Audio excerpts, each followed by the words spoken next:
We've been studying particle kinetics, but we finished that up, and now we're moving on to planar kinetics. This is covered in Chapter 17 of the textbook. Recall that we can express the translational aspects of Newton's second law with the mathematical expression F equals ma. There's a rotational analogy that can be described by the expression m equals I alpha, where m is a moment, alpha is a rotational acceleration, and I is called the mass moment of inertia. The moment of inertia is always a positive scalar quantity, having units of kilogram meters squared, or slug feet squared, or pound feet second squared. Just as mass is a measure of an object's resistance to translational motion, the moment of inertia is a measure of resistance of a body to rotational motion. Intuitively, we know that if we apply the same angular impulse, the same moment for the same period of time, to a basketball and a baseball, the baseball will spin faster. This is because the basketball has a larger moment of inertia, and therefore it has greater resistance to changes in its angular motion. In this case, the mass moment of inertia about the x-axis is computed by integrating the square of the distance from the axis to an arbitrary element dm in the object. We could do the same for the y-axis and the z-axis. Although it's convenient when the axis of interest passes through the object's center of mass, as is the case with the z-axis, this is not always the case, but the same principle applies for the z-primed axis, shown here.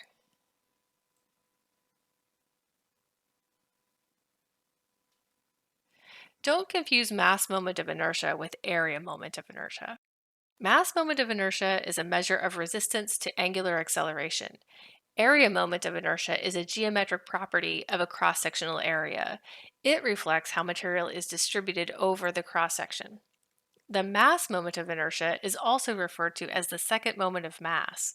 The term second refers to its dependency on the square of the length of moment arm from the axis of interest to an arbitrary element dm in the object. Let's do an example. Here we're asked to find the mass moment of inertia of the cylinder about the z-axis. We know the formula for the moment of inertia. This is the integral over the mass of r squared dm. If we note that mass and volume are related such that dm equals rho dv, then the expression for the moment of inertia becomes the integral over the volume of rho r squared dv.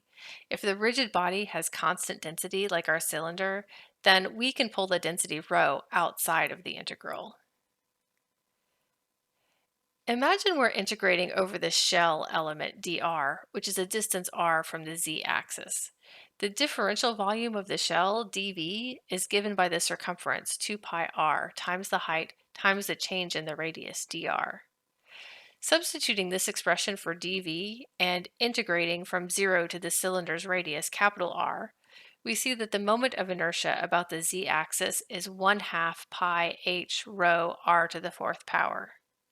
Moreover, if the mass equals the density rho times the volume v, and v is the cross-sectional area, pi r squared, times the height, then rho equals the mass over pi h r squared. Substituting this into the expression for IZZ and simplifying, we see that the moment of inertia is 1/2 mr squared. The parallel axis theorem states that if the moment of inertia of a body about an axis passing through the body's mass center g is known, then the moment of inertia about any other parallel axis can be determined by the expression ig plus md squared, where ig is the moment of inertia about an axis z parallel to z primed and passing through the center of mass. M is the mass of the rigid body, and d is the perpendicular distance between the parallel axes z and z primed. In this example, we're going to find the mass moment of inertia of the cylinder about the z primed axis. We previously found that the moment of inertia about the z-axis, which passes through the center of mass, is 1/2 mr squared. We can use the parallel axis theorem to find the moment of inertia about the z primed axis. If the distance d is the cylinder's radius, capital R, then the moment of inertia is 1/2 mr squared plus mr squared, or 3 halves mr squared. Sometimes a problem will specify a radius of gyration in lieu of a mass moment of inertia.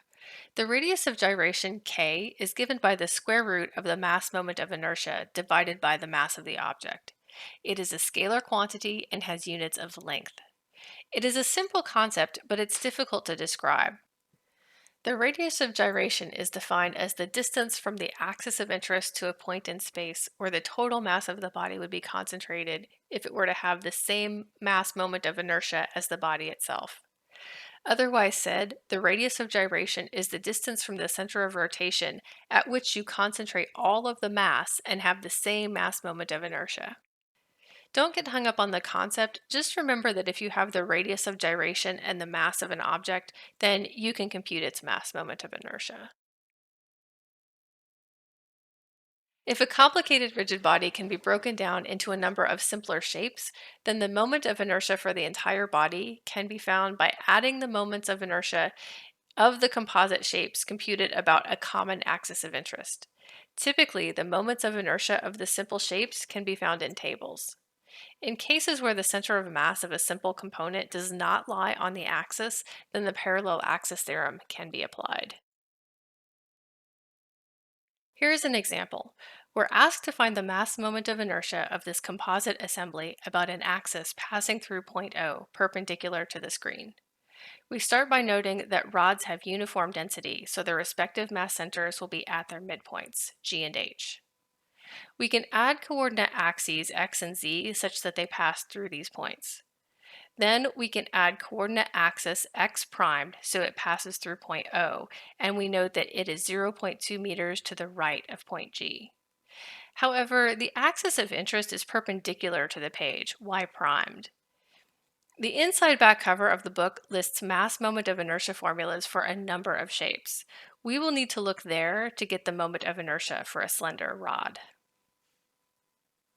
To solve this problem, we'll start with a longer rod. We can see from the figure from the back of the book that the moment of inertia about the center of mass in the y direction coming out of the page is 1/12 ml squared. If we plug in values, noting that we were given a mass per unit length for the rod, we would get a mass moment of inertia of 0.432 kilogram meter squared. We can do the same for the shorter rod and we get a value of 0.016 kilogram meters squared. Then apply the parallel axis theorem.